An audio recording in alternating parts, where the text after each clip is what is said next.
What's up, everybody? Welcome to BioS3 Raw TV. Today we're going to talk about something that needs to be talked about because nobody talks about it, and I haven't talked about it. And that's the shortening and lengthening of a muscle and its flexibility. Now, the reason that this is coming about is I spoke in a video recently about a partial range of motion that I use, which was for biceps. I think it was like a biceps and shoulders video. It was pretty recent. And now this is not to the guys, because I have consistently people emailing, about 10 people yesterday alone, asking me if by shortening that range of motion for the biceps or the shoulders, does it decrease flexibility and make the muscle tighter? I'm not bagging on those guys. What I am bagging on, or who I'm bagging on, is the people that make the statement that that's what it does. First of all, are you fucking for real? Seriously, like, you think that doing a fucking partial range of motion with a dumbbell for your bicep is going to make it fucking not as flexible? What fucking world do you come from? It boggles my mind how stupid people can be sometimes. Now, let's just say, for instance, okay, you walk around like this. Your arm is like this. You walk around with your arm bent like that. Literally 24 hours a day for the next month. The muscle is going to shorten and lose flexibility. Okay? What's going to happen is the body will adapt to its surroundings, much like the frozen shoulder, which when I injured my rotator cuff, they told me not to, because when I stood like this, it actually, you can see that, when I stood like this with my arm like this, it actually felt a little bit better. And the lady said, don't do that. Make sure you keep moving around, because when you hold it like that and you leave it there, unless it's like a bone problem or something like that, or you had a surgery that needs to heal, you're going to get something called a frozen shoulder. Then you'll never have a full range of motion back ever for the rest of your life. Those muscles will tighten up and you'll lose flexibility. To get them flexible again is a lot of pain, a lot of anguish. So make sure you keep moving it around. Okay, now that's when you immobilize a body part. Doing a fucking bicep curl for fucking 5 minutes in the gym is not immobilizing a body part. I don't know where you would even kind of make that fucking assumption that that would happen. The muscles will fire and are meant to fire and move a limb.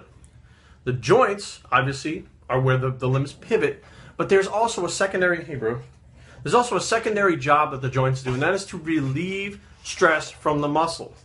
Now, first of all, let's back up a second. So you're doing your partial curls in the gym, and then you're walking around the rest of the day with your arms down.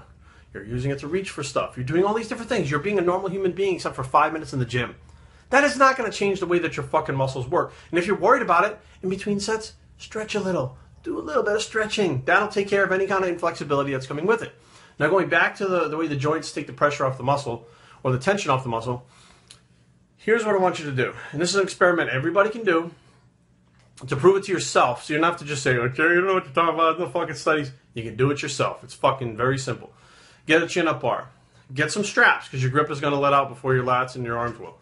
Strap yourself into it. Pull yourself up and hold yourself about halfway up. Just hold yourself there as long as you can. As you start to fatigue and fail, drop down, fully extend your arms, and see how much longer you can hang like that. Now try to pull yourself back up. Your muscles won't move. Now, go ahead and restrap your hands, and after you take a break, and just fucking hang. And see how long you can just hang there. As the muscles are contracted, there's tension on the muscles right now from the weight that you're holding up. Now what happens is, as the weight gets too much and too many muscle fibers are firing, the lactic acid's building up, you're starting to fatigue. As you straighten the arm out, you can all of a sudden hold on longer. Why? Because you're taking the tension off the muscle. Although it's still stretched out, the tension is off the muscle. Now you have the tension where? It's on the joints. The joints are actually holding you up now. So there's no more fatigue, there's no more pain. Now eventually your grip is going to let go and you're going to fall to your death if you're hanging on a cliff or something like that. But the bottom line is, your joints will take the tension off the muscles, which is not what you want to do to train the muscle. Now, that really doesn't have anything to do with the inflexibility. What I'm trying to explain to you is, and show you, is that shorter range of motion is where the muscle is engaged. It's not a full range of motion. It's not a lockout. It's not a fucking extension.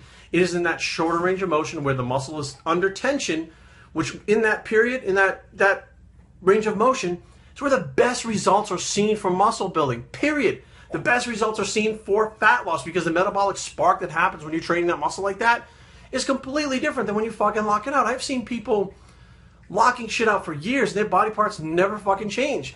You could chalk it up to diet or whatever, but then they can fucking train with me and all of a sudden the body parts start to change. Why? And they're like, wow, I can't even keep this in that range of motion. It's so hard to do because the muscle's not fucking adapted to that. The muscle is adapted to working half the time. It's adapted to basically lowering on the negative, and all of a sudden you get to the bottom of that movement, it's actually resting on your shoulder joint. Now when you put it in the pec tendon in the shoulder joint, it's not in the muscle anymore. Yes, the muscle's stretched, but there's no tension on it. As soon as you push off the chest of the bench press, about 3 inches to that movement, that's where the tension goes on the pectoral muscle. As you extend, your triceps take over, and when you lock out, now when you're locked out, that pec tendon, shoulder joint, elbow joint, wrist, all takes that fucking load. And although the muscles are extended and you're isometrically contracting your pec, it's not under tension anymore.